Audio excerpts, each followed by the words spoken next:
this June as we celebrate the 128th Philippine Independence Day. The best man in our lives takes center stage. Dapat pinagpaplanuhan yung mga importanteng bagay sa buhay.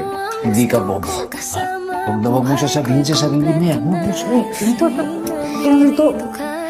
Let's celebrate with our dads with new shows. Game show kung saan ang POV mo panalo.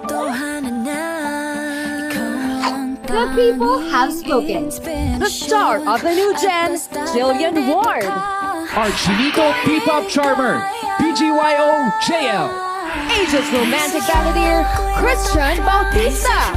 Ito ang The Classmates. Isa, laban sa lahat. You're my favorite song. Action-packed movies. Make my day. Kay Dad, absuelto ka. Sa akin hindi. And have even more bonding time with movies for dad.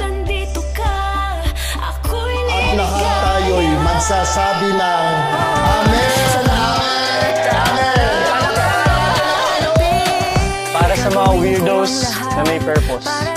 At hindi nila alam, yung mga weirdos will save the world. Yeah! Thank you to all fathers. Wala ko na lang. Lahat po. Pag nawala ako bumalik. Gusto ko na balik ka sa pamilya niyo. She's still your mom, anak. Promise, di ka niya sasaktan. Grabe! Ganda talaga ng boses mo. Proud na proud ako sa'yo. Proud din po ako na anak ni Nonoy Metra. Ito na. Bakit bakal? Slow pala kayo tayo. Slow pala ha? Celebrate a loaded month of June on GMA Pinoy TV.